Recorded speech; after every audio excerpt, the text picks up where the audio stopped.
Hey everyone, how's it going? Pixels here. Today I'm giving you the 5 best items to use on human on Killer Clowns from outer space. So I've had a little time to play the game before it comes out. Huge shout out to Ilphonic for hooking me up with a code and a bunch of other guys so we could all play together before the game launched. And, you know, I've had a lot of experience in the game. I'm almost level 40 now.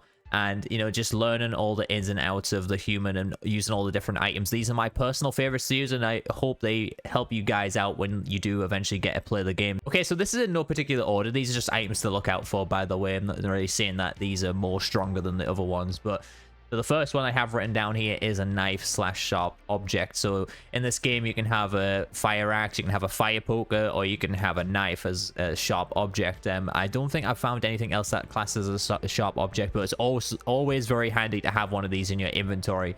Not only can they kill clowns when they are knocked down, but you can cut yourself out of a pod with that as well. So they are one of the handiest tools to have in the game. And I like the fire poker the most. The fire poker seems to knock the clowns down relatively well, and the axe does as well. You can knock them down and then kill them straight away with just one hit on their nose. So definitely going for a sharp object in your inventory is something that you want to look out for immediately when you're playing this game. And, you know, there was always something I was saying before the game come out. I was like, yeah, sharp objects seem to be the go-to things to be picking up, and that's definitely what you want to go for there. The next one I have put down here is an energy drink. So the energy drinks right now are arguably the best item on the human side, I would say. You know, they're so good. They just give you infinite stamina basically for a short period of time for you to run away from the clowns. And, you know, being able to move very fast away from the clowns is the difference between surviving and living, especially if, you know, a couple of clowns group up on you. Popping an energy drink, you can just sprint away from there, but you've got to watch out. You need to try and break line of sight away from the clowns when you do drink the energy drink, or try and pop it before the clown sees you, so that way you have time to actually use it, because you can get cut out with the drinking animation as well, with certain mechanics on the clown side. So be wary of that, but definitely be picking up at least one energy drink in your inventory if you have the spot for it, because it'll save you 9 times out of 10. Trust me on that one. For the next one is the air horn. Now, the air horn, again, is a very strong weapon to use against the clowns. It only gets one single use, but you can stun multiple clowns with it as well. You can stun all 3 clowns if they're nearby you. You've just got to direct it at all 3 of them while it's going off. So if you trigger it, you've got a short period of time of when it's coming out, and you can quickly turn around and then aim it at another clown, so you can stun multiple clowns with that.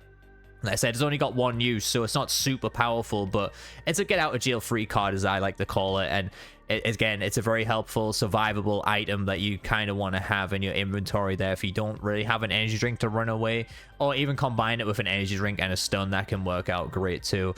So be sure to look out for an air horn there, because they are very, very good. For the next one is a melee weapon, is a frying pan. So of all the melee weapons, I've tried the baseball bat, I've tried the stick that you can use. The frying pan seems to be my go-to sort of blunt object, because it just seems to get a lot of charge hits on the clowns as well. It seems to do quite a bit of damage, and it just, you know, to me, it feels like it does a lot better job than the baseball bat in my experience. You know, people have different experiences when they're playing this, but me using a frying pan personally has helped me out a lot. Combining that with like a sharp object like a knife, so you can't pick up, for example, 2 big weapons. So you can't pick up a frying pan and a fire poker. So sometimes just having the knife there is like something to have in your small pockets, because you get 4 item slots. So you can have a knife in your small pocket there, and then having like a 2-handed or a big weapon in your big pocket, so that way you can, you know, down the clowns with that weapon, and then you pull your knife out and then quickly kill the clowns off. So you could do that. And for my last item, it is a very good information item. It is the compass. And the compass it doesn't spawn very frequently, but basically what this does, it will let you know where all the escapes are. So you can go and check out where certain escapes are on the map, and you can kind of figure out. It doesn't tell you exactly what escape it is unless that has been discovered by other humans already. So the compass does work sort of weirdly. You got to go and discover what that escape is for it to stay triggered, but you can kind of work out through the direction of the compass like what that escape is going to be. So obviously if it's close to the ocean, you know, that's going to be the boat escape, or if there's one close to the edge of the map, that's more than likely going to be the bridge or the tunnel that you can get out of as well. So yeah, it is a really great information item to have in the game as well.